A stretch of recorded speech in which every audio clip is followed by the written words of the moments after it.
Number 10, Arkansas gets to 11-1, 85-51 over North Carolina Asheville. There's a lot to talk about. Not necessarily the game. I mean, it was a runaway early. You talk about going from a bunch of teams that like to grind on defense, and Arkansas still had its way against teams like Oklahoma and Bradley. A scraper against Greensboro 3 games ago.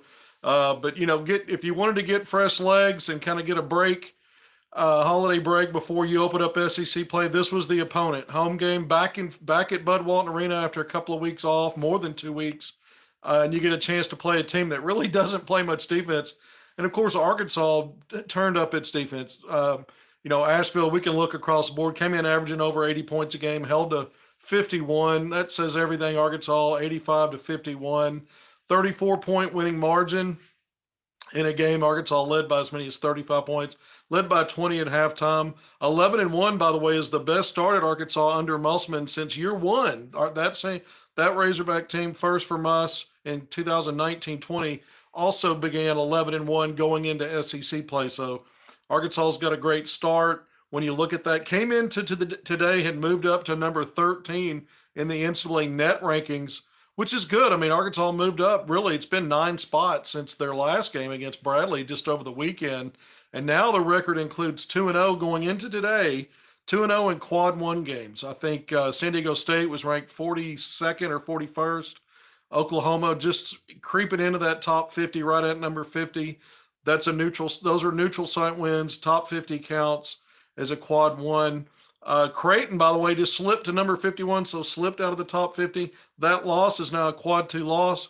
The Bradley win counts as a quad 2 win because Bradley's in the top 75, even though that was played at a neutral site in North Little Rock. It counts as a home game, but home games, opponents ranked up to 75, 31-75, quad 2. I'm getting technical. Arkansas basically 2-0 in Q1, 1-1 in Q2, and then everything else is quad 3 and 4.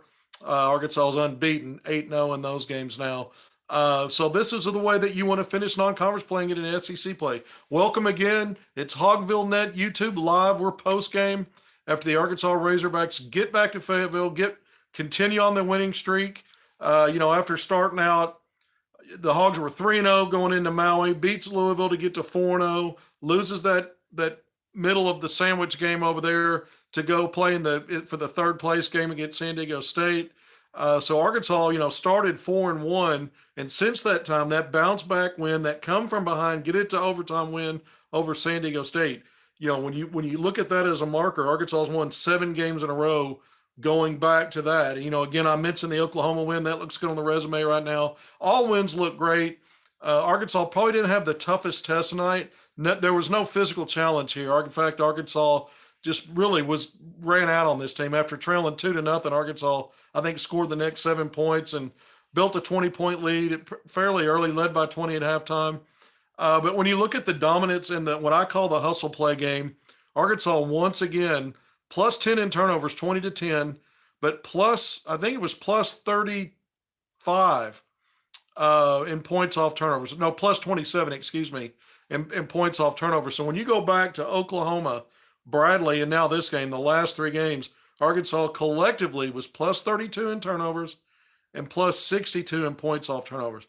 That is a huge gap. I mean, Arkansas won every category tonight, blew it out, points in the paint, bench scoring. Arkansas got really great production from its bench. Jalen Graham, the up and down senior forward center, there wasn't a lot of resistance around the basket. He was drop stepping, spinning, going over his left shoulder, got in transition and dunked.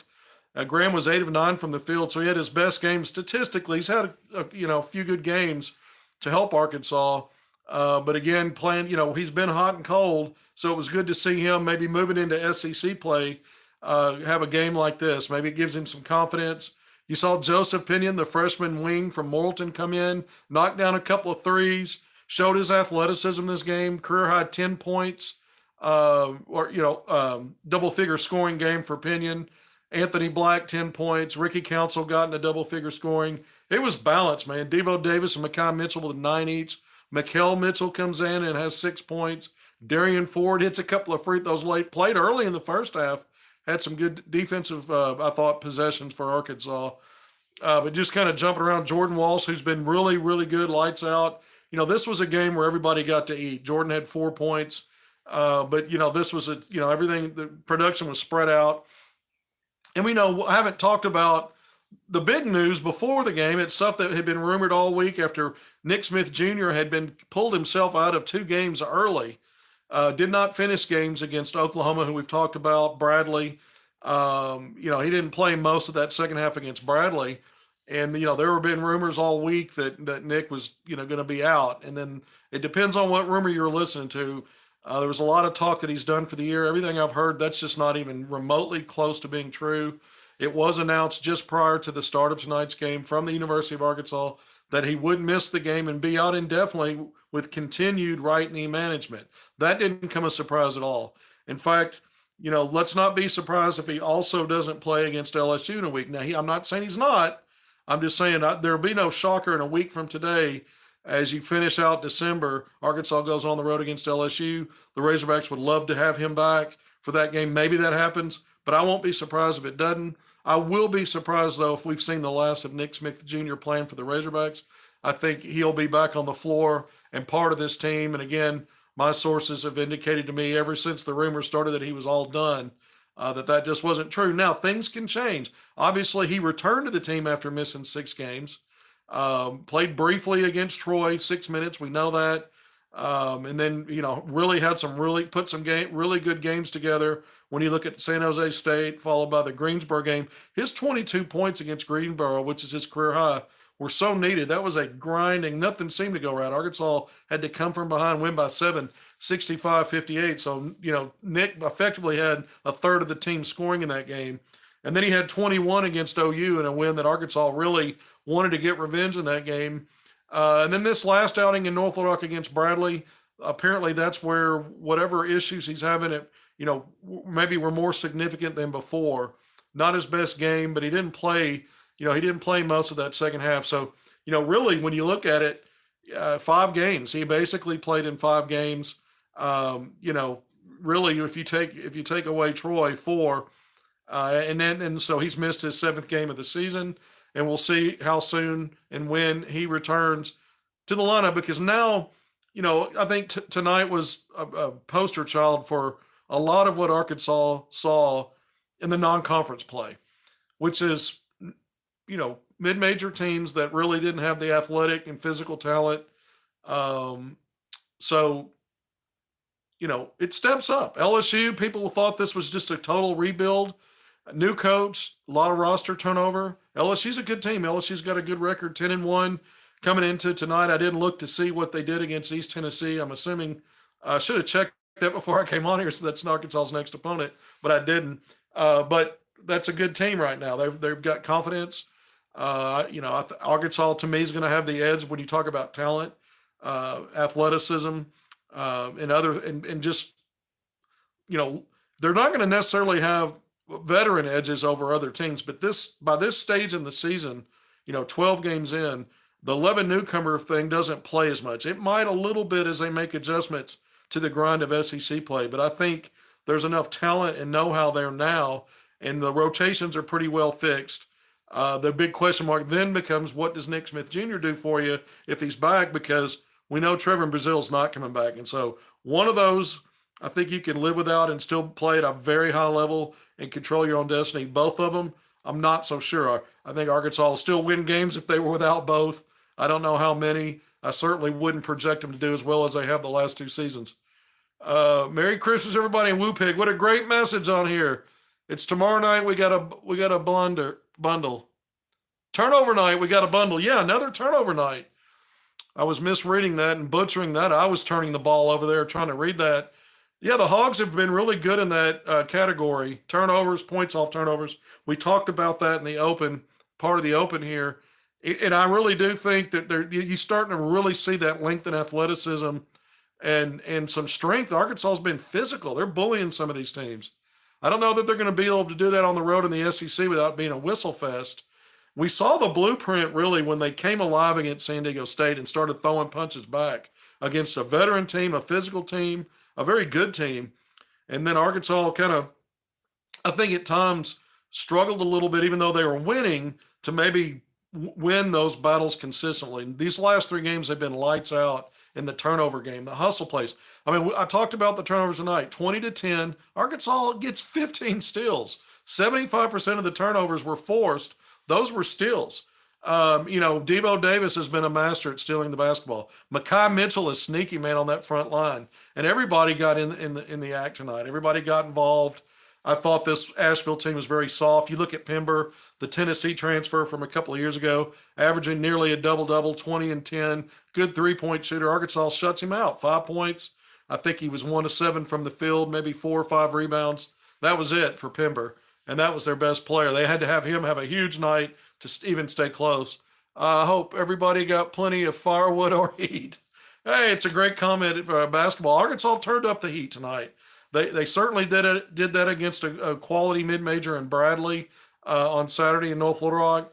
They did it against OU. And like I said, we really hadn't seen them be consistently good in the turnover game because when you're not a great three-point shooting team, what did Arkansas do tonight? Minimize those attempts. You shot 38%, 5 of 13. You'll take that because the attempts were low. That means you're playing to your strengths, getting to that free throw line. Arkansas 16 of 22. That's a good number for Arkansas at the foul line. And then Arkansas shoots lights out. I mean, there just wasn't much. There really was. To me, this was Swiss cheese defense by the Bobcats. 57%. Arkansas I think started 17 of 23. I mean, it was just it got out of hand early. So there wasn't a lot of resistance here. So Arkansas goes from that to SEC play in a week. But Arkansas saw its share, I thought, of teams that gave them some defensive challenges in the non-conference. This wasn't, when you look at some of the other teams that are ranked in the top 25, wasn't one of the better schedules in the country, but it was one of the better non-conference schedules for Arkansas relative to previous seasons. So I thought there were some tests away from home that helped. No true road games, except that Texas game that Musselman sneaked into the preseason. Let's not forget about that. True road game, the place was packed. I'm trying to find my water here. I keep reaching. I've got it to my side, not down here.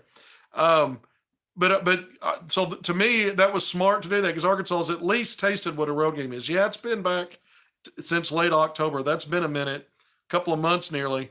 But Arkansas is going to find out what's going on for real in Baton Rouge now. This is a very good Arkansas team still. We'll keep an eye on the Nick Smith Jr. situation. Here's a young man that you have to feel for right now because he wants to be on that court. He's a fiery competitor. He has played through injuries in the past.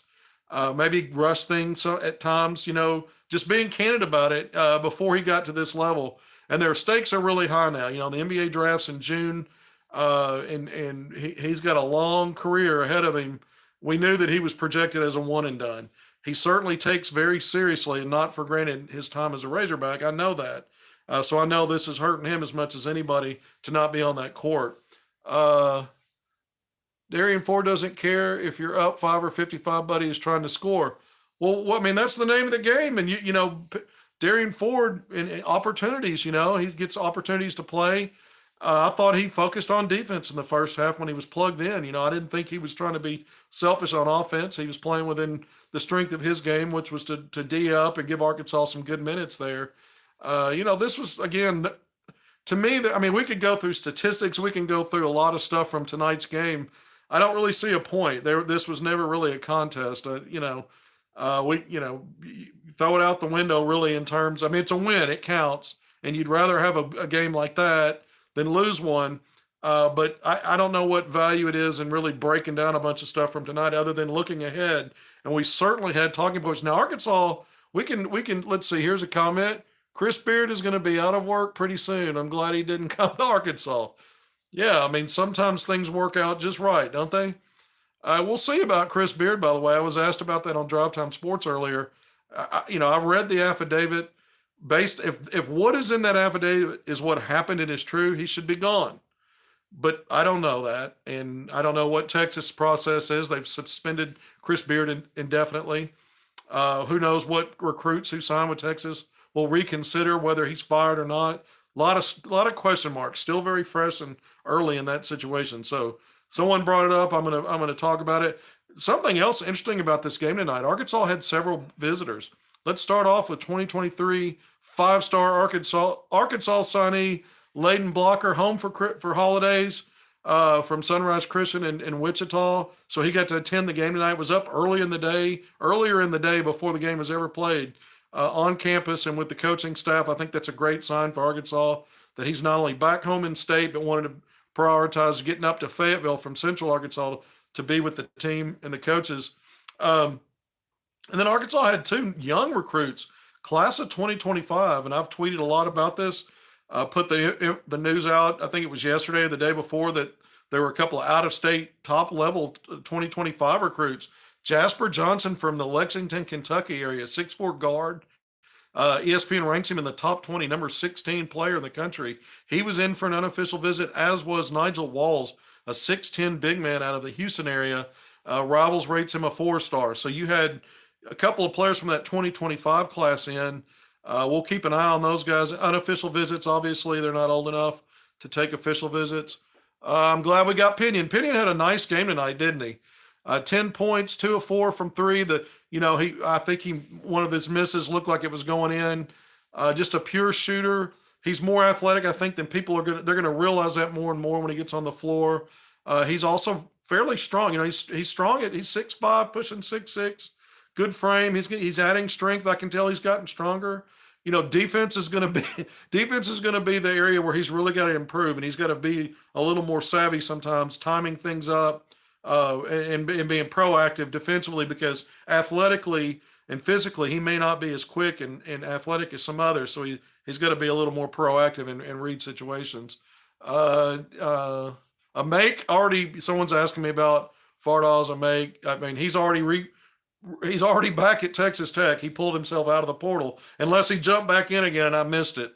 He went in the portal. He withdrew a few days ago. So that was a guy that Arkansas was recruiting, the transfer big man from one of those West teams out West. And was it Utah Valley State or Utah State or something like that?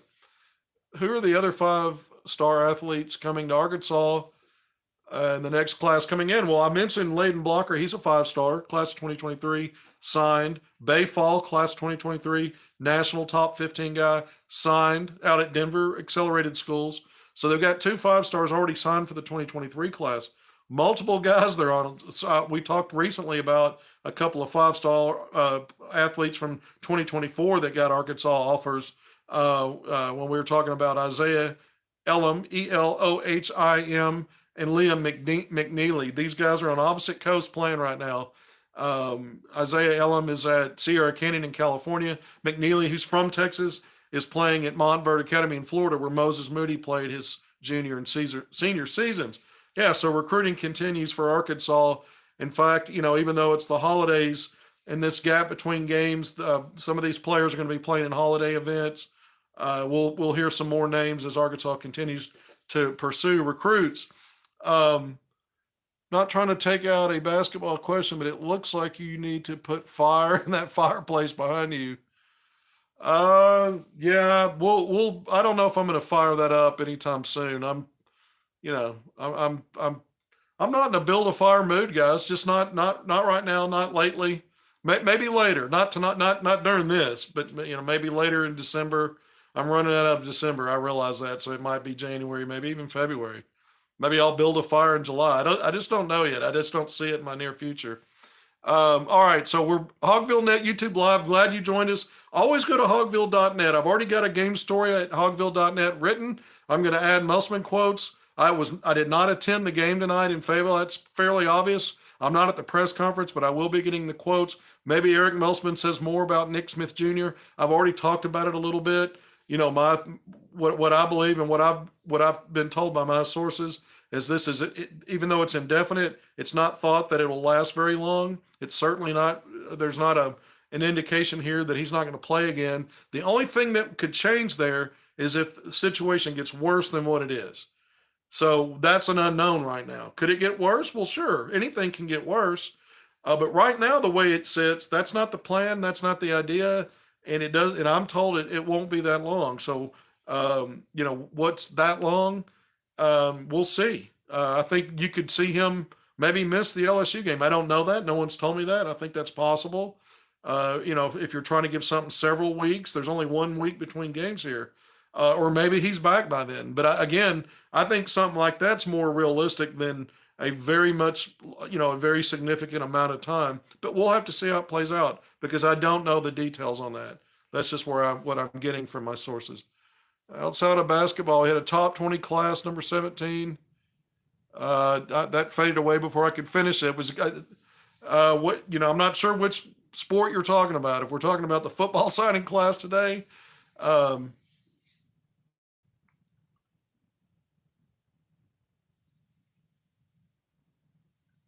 good for football. Okay, so the football class is ranked 17th. I one ranking I saw it was 21st. I mean, that's if you look back in history, Arkansas in football, if you want to talk football recruiting, that's probably about where it typically is, with about 10 or 11 other SEC schools ranked ahead of it.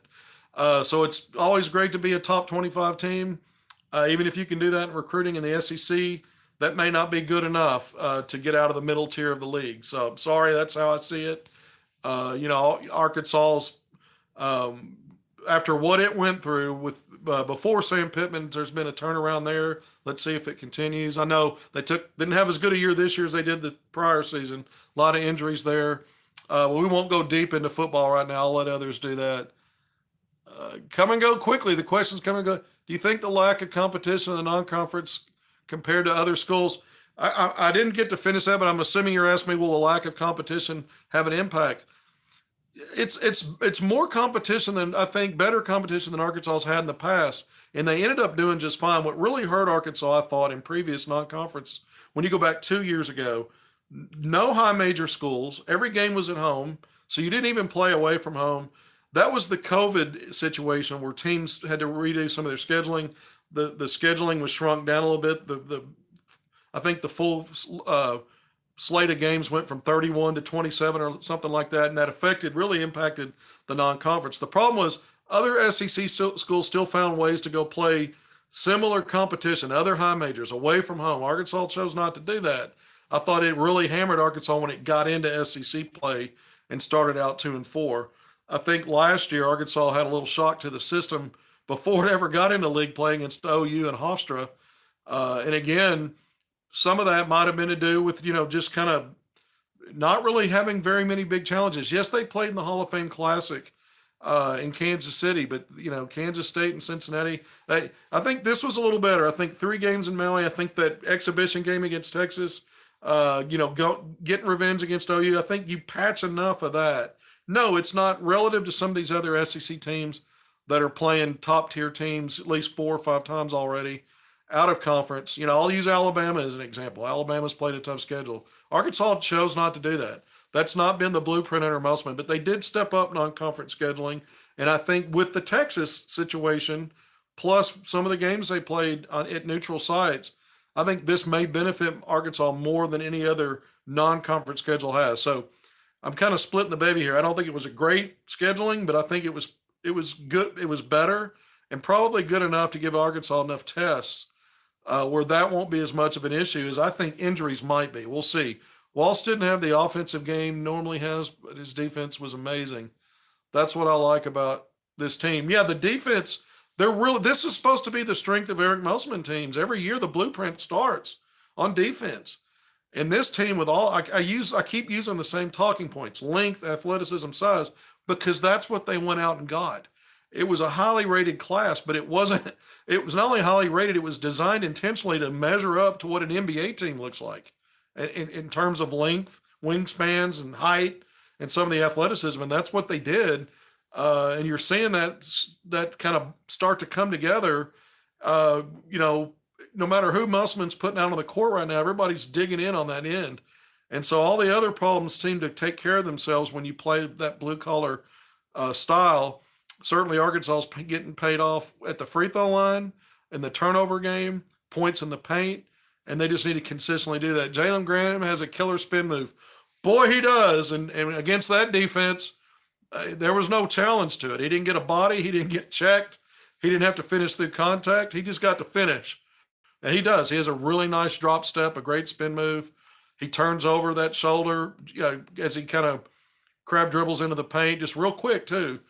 So we'll see how he does against SEC athletes. That's where he has struggled as guys, as when Arkansas matches up with teams with a little bit more quality in their front line in terms of size, athleticism, and some of the other attributes that you'd expect to see in higher level competition. And that's where we've seen him struggle.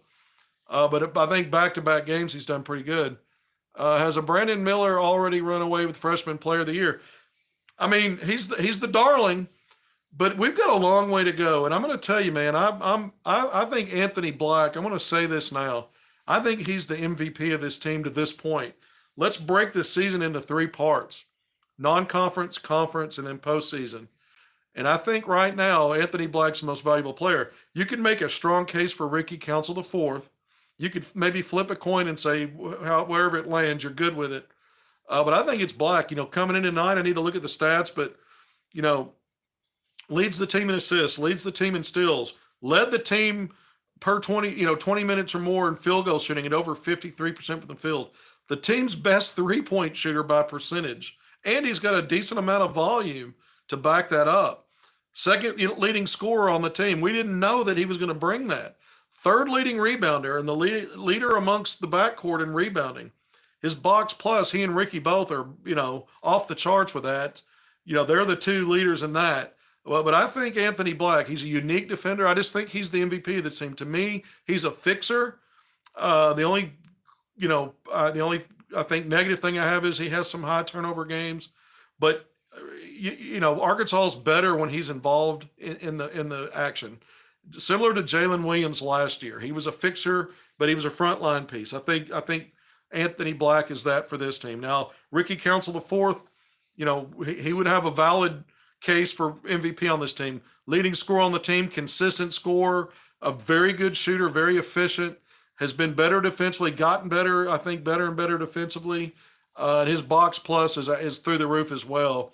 And he's taken over some games when Arkansas needed it. So those guys are great. But to me right now, I'm going to give the best offensive player to Ricky, the team MVP to Anthony Black. If I'm going defense, man, everybody's playing really well on that end right now. I might split it between a Devo with his on-ball defense, maybe Jordan Walsh, the way he's been really, like I said, a unique defender, block shots, does things that help you on defense. He kind of sets things for you at both ends, and other guys feed off of that. But what a team this it can still be, and I'm really interested to see how long Nick Smith Jr. is out, because I think that's the key at this point. Love the AB for MVP claim, Kevin. Well, I mean, it's an opinion. Everybody else has an opinion too, and you might not agree with. Some may agree with that. Looks like Arkansas was just having fun tonight. This game looked. I mean, I said it on Drive Time Sports. Before the game started, I had a segment tonight, and I said, "Look, this team averages 81. It doesn't mean it's going to get out of the 50s." And I think Arkansas, the fact that this is one game out of the last 3 or 4 that there's just not going to be a defensive fight, I don't think, put up. And this may be a fun game tonight for fans and the team. And that's what it was. I mean, this was a highlight kind of a game. I know Arkansas missed some dunks and layups. It could have been worse for Asheville, but this was never a game. I understand why. And I don't want to be ugly about this, but I understand why Pember got out of the SEC. This is a guy that's going to have a good season. I mean, well, I don't know. It says reconnecting, so I don't know if it dropped for a minute, but it looks like we're back. If it went away, we're all together here at Hogvillenet YouTube Live. It's late. If you're with me, I'm glad you stayed up. Keep the comments coming. I've seen quite a few. Have a problem with stagnant half court offense and SEC play. The Arkansas made a living off stagnant offense last year with that defense, because that's where it started. They got to the free throw line. They continued to attack the basket. They didn't always. This is a better offensive team than last year's was. Arkansas's shooting the ball well, top 25 coming into last week in field goal percentage. This is a better team offensively than they've had. But there are stretches where it seems to get stagnant. And the SEC's no joke, man. None of these teams, there are no picnics in this league. And Arkansas knows that. Eric Musselman knows that. Again, let's see what's going on with Nick Smith Jr. I think Arkansas is going to get him back. Who is that behind me? Is someone in here? I'm not scared if they are. I'm not. This is my turf. But I don't see anybody back there. I mean, there's a Frank Broyles platter tray thing behind me, if that's broils. And then we've got Lou Holtz back here. So I'm surrounded by Arkansas coaching greats from football. Anthony, and so is Walsh and Devo. Yeah, yeah. I thought Devo did some good Devo stuff tonight. He stuck another three. He hit a three against Bradley in North Little Rock. He hit a three again tonight. You don't want him to fall in love with that three ball, man. His game is slashing, getting into the little mid-range, little runners off the glass, diving on the floor, converting live ball turnovers into magic on the other end. He makes some really good passes at times, and so we saw some of that tonight. Again, this team didn't play defense, so it's really hard to tell really who was great. Well, the comments came quick. All right, Hogvillenet YouTube Live. I'm always going to remind you to please go to hogville.net. Look at the coverage Otis Kirk's given, by the way. Look how busy football is between end of season and bowl games now. It's crazy. It's crazy. Portal, coaching changes, players coming and going. I mean, it's just, it's its own sport. It's crazy. And the work Otis Kirk does is tireless. Dudley Dawson's pitching in with football. He's got baseball. He's covering women's basketball. I've covered a little football this year. I may do that again next year, but it's fun. But we've got a good crew over at hogville.net, so I hope you go check out the website, get all that good content. And we love this. This is great interaction. It's fun to come on here. Laney Beavers, who runs Hogville, we were talking earlier today. We've got a lot of plans for this, and we're very excited about it moving forward. Disappointing the women's team has lost two back-to-back tough losses. That's basketball after running out 13-0. But they've got good players, and this is a team that can make it to postseason, that can qualify. I think's got enough there. Even though the SEC can be brutal, I think there's enough there for that team to find its way to an NCAA tournament bid later. Let's see it play out. But yeah, back-to-back losses in this event that they're at, but they'll be all right. And this men's team, again, 11-1. That's the second best start, or tied for the best start since Musselman's been here, going back to his first season. I think someone said they think this is probably Mike Neighbors' best team. Well, we'll see. They've had some really good players come through, and they've had some good stretches in seasons. I don't think they've finished quite as well as they would have liked to, but who does other than the national champ, right? I mean, that's just how it is. But I think, we'll see if this ends up being his best team. That may end up being a valid point. It's certainly a good opinion right now because they've off to a great start. But the men's team, let's get back to the SEC. Arkansas's got the road game at LSU. Justice Hill, the former Razorback who never played in a game for the Hogs, is the starting point guard and having a good season after a good career at Murray State after leaving Arkansas. That's a good team. It's a well-coached team, and it's a road game. And Arkansas's, we know what Baton Rouge can be like. Then Arkansas has another week off in between games until January, home to host Missouri, a team that started, won, I think, 10 or 11 games before losing. So, we'll see how good some of these teams are. I do think Arkansas, when you're in the SEC, they understand you're probably not going to blow very many teams out, if any. And Arkansas finds itself in these tough first half battles before solving things in the second half. Tonight, they never had that problem. And that's how you knew the other team wasn't very good, because there wasn't much resistance tonight. There just wasn't. And sometimes it's good to have those games, especially with Nick out. Do you want to have to grind another game where this is a game where everybody got to play. You save some legs and you think about SEC play now. You didn't have to stress with this one. Nick Smith reminds me of Jamal Crawford. Huh. Well, it's funny that you said that, because I think over a year ago, I was asked by an NBA scout who he reminded me of. I said Jamal Crawford. And then a few weeks later, I heard it on ESPN when he was being announced the McDonald's All-American game. That was the first time I'd heard it from someone other than me saying it when asked. But that's a good comparison. Instant offense, quickness, slender build. I think Nick's probably a better ball handler, is a primary handler type that can play a primary handler role, to set other guys up. Jamal Crawford was on the ball a lot in the pros, but he wasn't, but not in a true primary handler sense. More in a sense of going and getting his, because he was lethal, man. This is a guy that lived a long time off of his offense, and he was a great player, 6-man guy for the most part, and that that's what a long career he had. But I think that's a great comparison. He reminds me of some other guys too. There's some Bradley Beal in there. There's some others that I can see some comparisons. Um, okay, I saw some comments come up. They went right back, went right off. I'm just not very quick, and I've got to lean in. Look, Hogvillenet YouTube Live. Thanks for joining us again. 11-1 Razorbacks. That's how you finish non-conference play. We have to play Kentucky twice, and that sucks. You got to play Alabama twice too. Mississippi State that just lost its first game, now in the top 15. Arkansas gets Mississippi State at home. You want Mississippi State to have a good season and win that game because it looks good on your resume. Kentucky twice, Alabama twice, plenty of quad one win opportunities there. You get Tennessee on the road, you get Auburn on the road.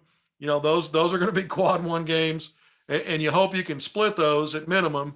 This is again a team. I think there's still some question marks with a guy like Trevin Brazile. This is where Trevin Brazile, to me, makes a difference when you get into SEC play, to a point where Arkansas is arguably one of the top squads in the country. When I say arguably, I'm not just talking top 10, I'm talking top 4 or 5.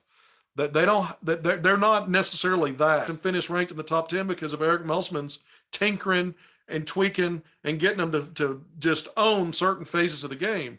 And so that's all on the table for a team that even without Trevor Brazile is still more talented than previous teams. And as good as the SEC is, it's only going to forge Arkansas through fire to learn how to be better. So this team still has a shot. I still think this has the makings with a Nick Smith Jr. as part of the equation for a Final Four run. I do. I think the makings are there. I'm not predicting one. I think it's all there. And I think especially with Trevor Brazile, look, I'm going to tell you right now, I know this coaching staff, and I know that they thought with everybody fully healthy, that they had a chance to run in for all of it. And I don't think that they've given up on that pursuit. And again, Nick Smith being available is going to have a lot to do with that. Okay, I'm getting a lot of emojis and strange stuff coming up here. Haven't seen those before. That's interesting.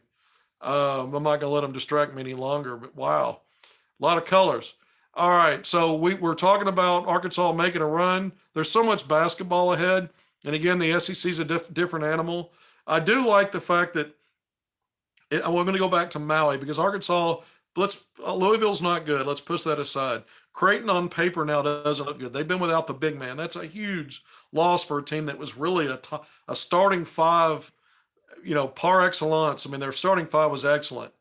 Beyond that, I didn't see a lot of depth. So you lose a key guy amongst your starting group, and I didn't see a lot behind it. That can make a big difference, and that's why I'm making excuses. But that's why Creighton's outside the top 50 in net right now, and 6-6. But when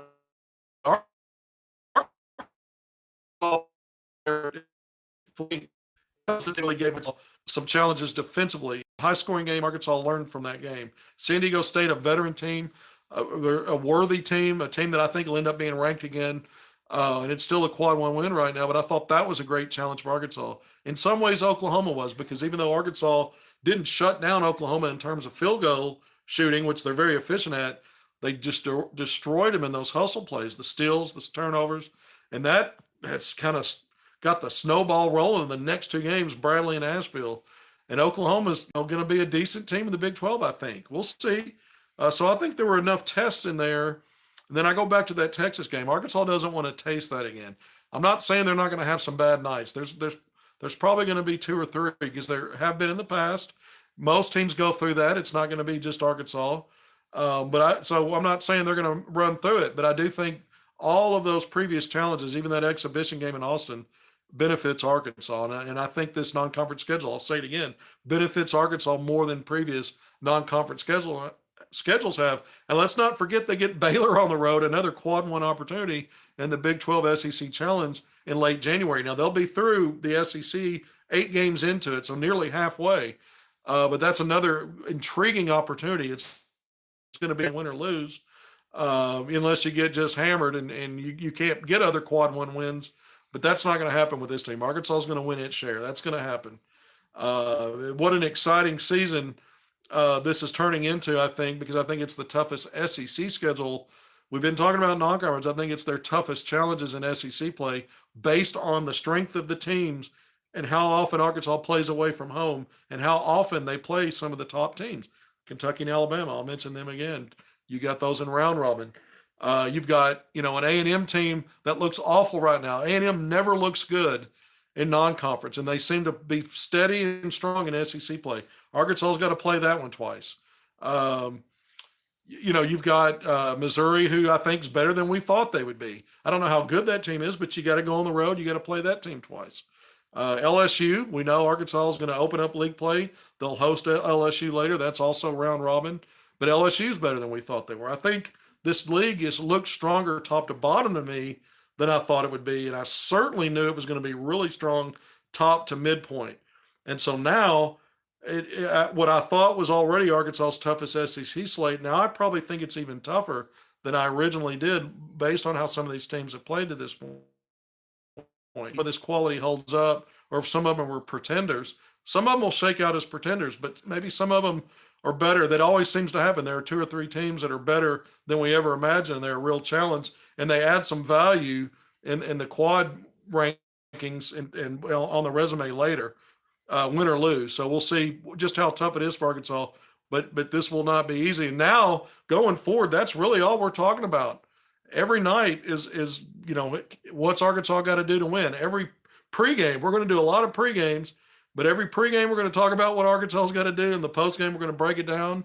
Again, they step out of non-conference one more time on the road against a Baylor team, I think that's ranked 12th right now. So, there's nothing easy left. That's it. That part's over. It ended tonight. And you're glad it ended it the way it did. 34-point win. That's about what I expected. I thought Arkansas would be 20 plus, maybe 30. 34 was maybe a little more than I thought, but I didn't see this as being much of a challenge for Arkansas. And it's, so I think the good thing is Nick gets the rest. You didn't need him. And other guys got to play that normally don't.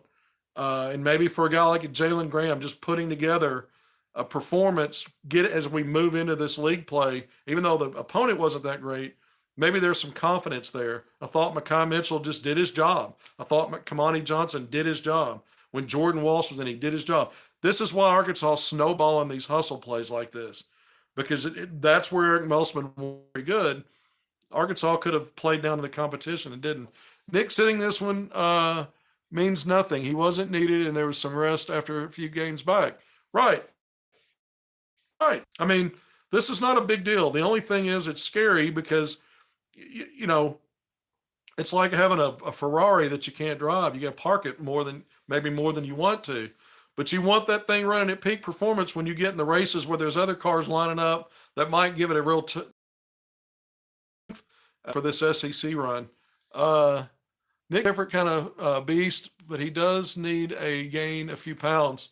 Yeah, I mean, Nick has always, risen to the occasion regardless of what's on the other side.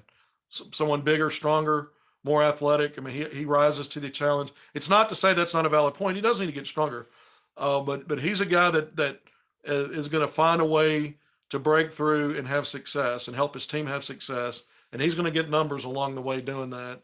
Not selfish. They're just not. He doesn't play that way. We've seen a small sample size. If you go back, probably when he's feeling his best, you've got San Jose State when Arkansas was at full strength and scored 99 points, and then Greensboro, and then Oklahoma. Nick's averaging 20 points in those 3 games. And then, you saw a backslide starting at the end of that game, and then going into North Little Rock against Bradley in terms of his effectiveness. And I think, this is why we're seeing the time off right now. And I think, I think Nick's up for the challenge of returning at some point. And when that is, we'll find out. But I don't think he's shutting it down for the year. And if it plays out like that for whatever reason, in my opinion, that means that something else has happened to downgrade his status right now from where he's at right now, based on everything I'm told. So I don't see that as something that's going to happen, although I have to leave that as a possibility because I'll never say never and be absolute about anything that's within the realm of being something realistic or possible. All right, Hogvillenet YouTube Live. We love doing these, especially after the home team, the Razorbacks win.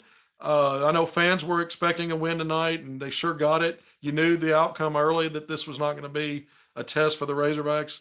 Some of these mid-majors battle Arkansas for a while. We saw Greensboro nearly pull one off a few weeks ago. Arkansas took over like it's done so many times late.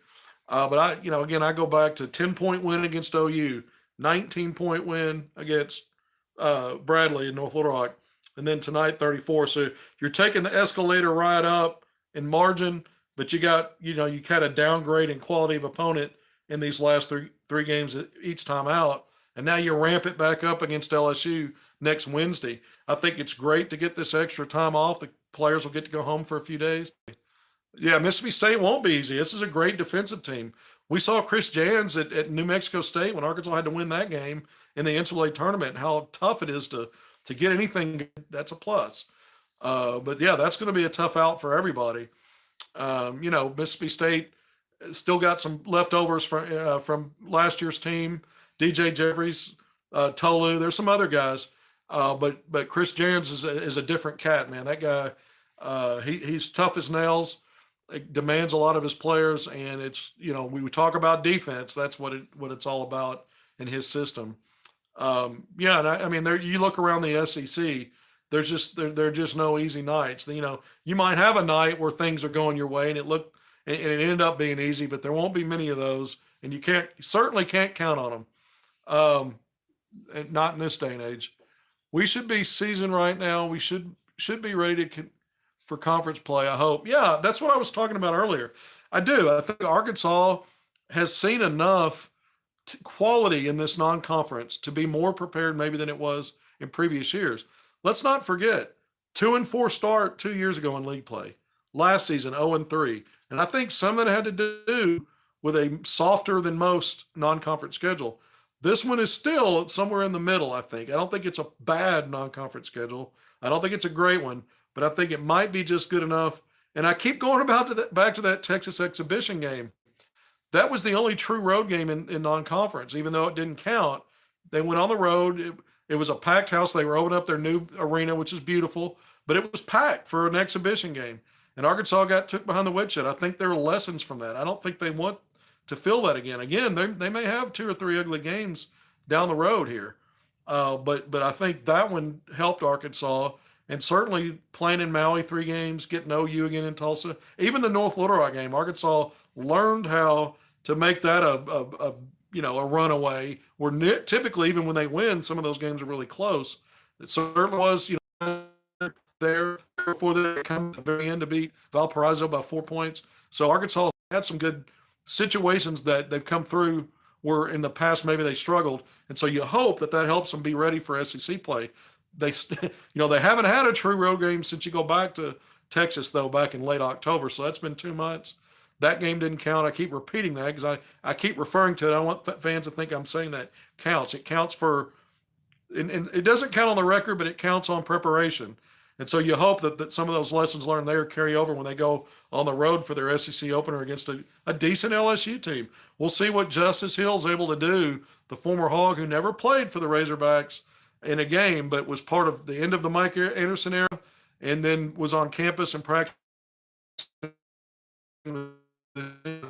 out.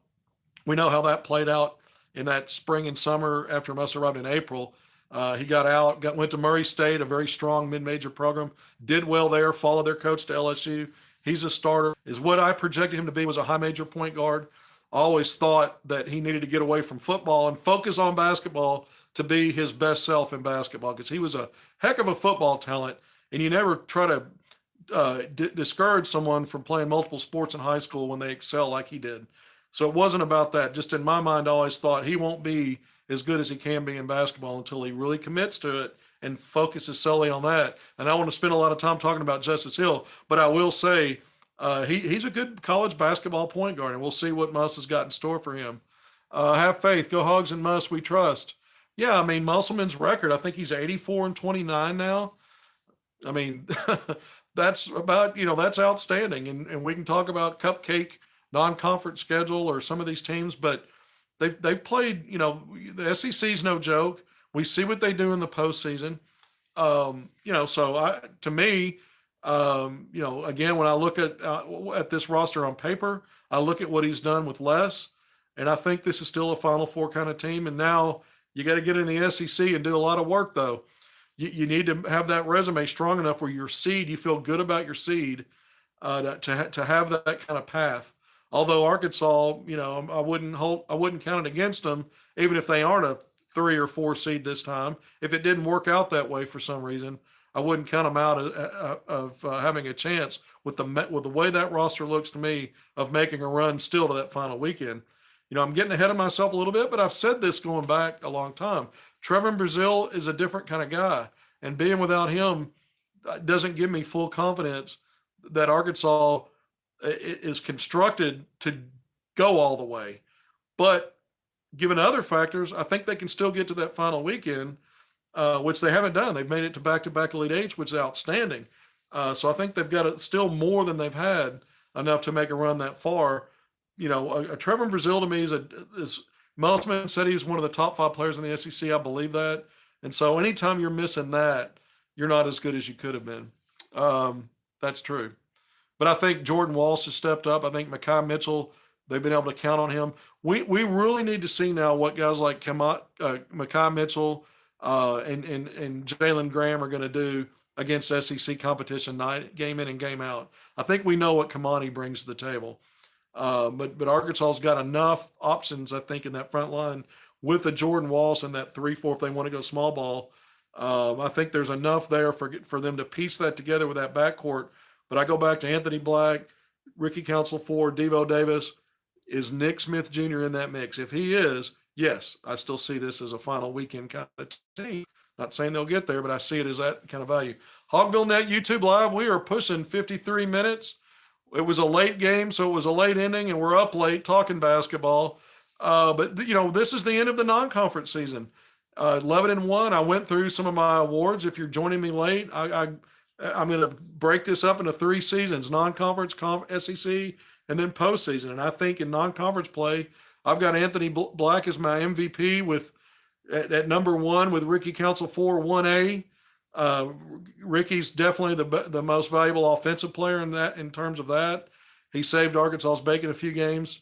Took over the end of that Troy game, didn't he? When Arkansas needed that. But I think those guys have been, to me, they're all league level with deserving of consideration later on and be part of a run for Arkansas. There's still time for him to be considered that. Someone asked earlier about Brandon Miller. Does he own the rookie freshman of the year or player of the year in the league? I don't think he owns that yet. They played a tough schedule. He's been outstanding. That may be hard, maybe imprinted in people's minds already, where it's going to be hard for voters not to go that way. But so much basketball left. Let's see what happens. Because I still think a guy like an Anthony Black or a Nick Smith Jr. could do that, and I still think Ricky Council is playing for first team All SEC and maybe player of the year depending upon what he does. So I think there's some hogs in the mix there that might just have something to say about it. But Brandon Miller's been awfully good. There's no doubt about it. He's had a couple off nights, but man, he's something else. There's a lot of good players in this league, and I think that's why there's a lot of good teams. And Arkansas's got its work cut out for it. And again, everybody knows this by now. Nick Smith Jr. missed tonight. He was out. That's the 7th game of the season. Arkansas is 12 games in, so he's only played in 5. And if you take away the 6 minutes against Troy in the first half of that game, really effectively 4 games. And then he didn't finish OU and Bradley as he's struggling still with the knee situation. So fans have gotten a taste of it. You got a taste of it back in Europe. You got a little bit in the preseason.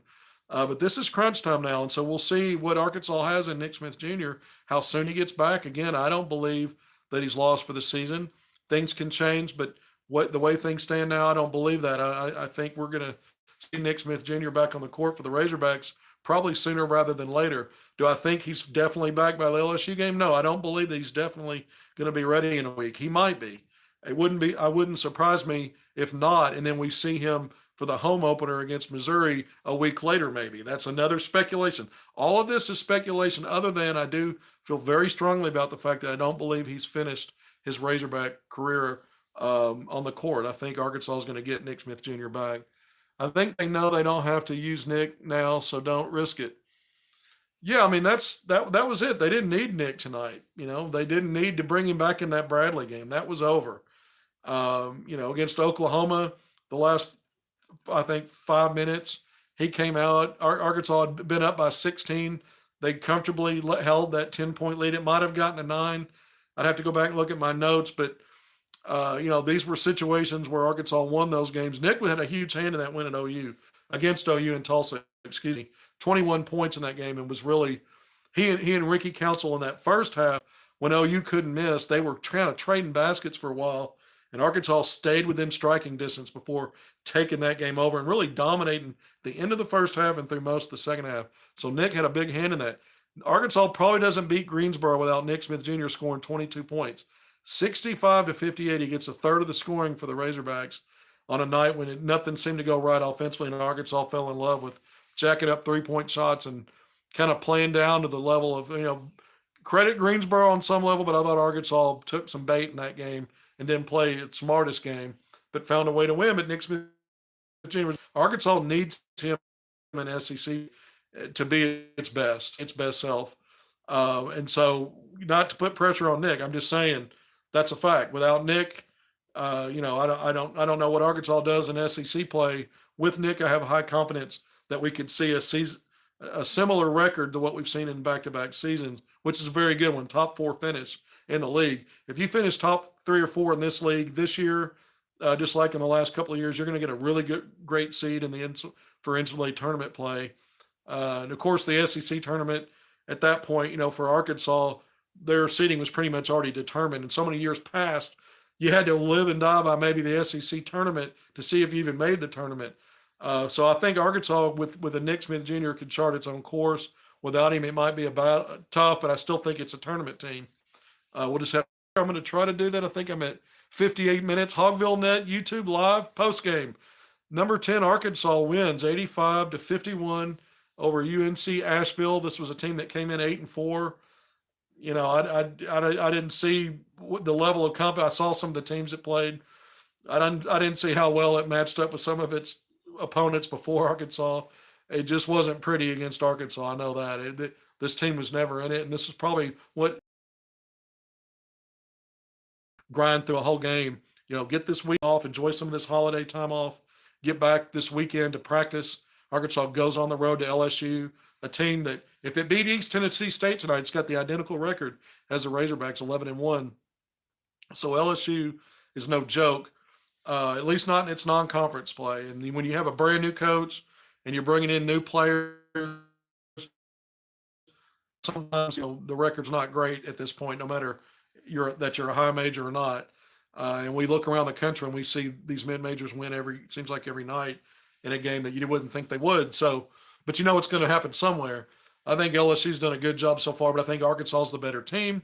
And I think Arkansas can go into Baton Rouge just like it did a season ago and pick up a win back-to-back. It's not easy to do. I'm not predicting that will happen. I need to see what plays out over the next week. Let's find out if Arkansas is getting Nick Smith Jr. back.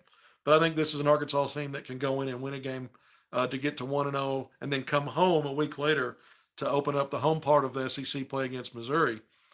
59 minutes and 50 seconds. I'm going to sign off right at an hour. I'm glad you joined me. I like the comments. I'm slow on reading something. Hogvillenet YouTube Live. I've loved every second of it. Always great after a win. Go to hogville.net for written content. Now I'm going to go finish up. I've got a game story out. I'm going to add quotes, polish it up, and get that finished tonight before it's midnight, hopefully.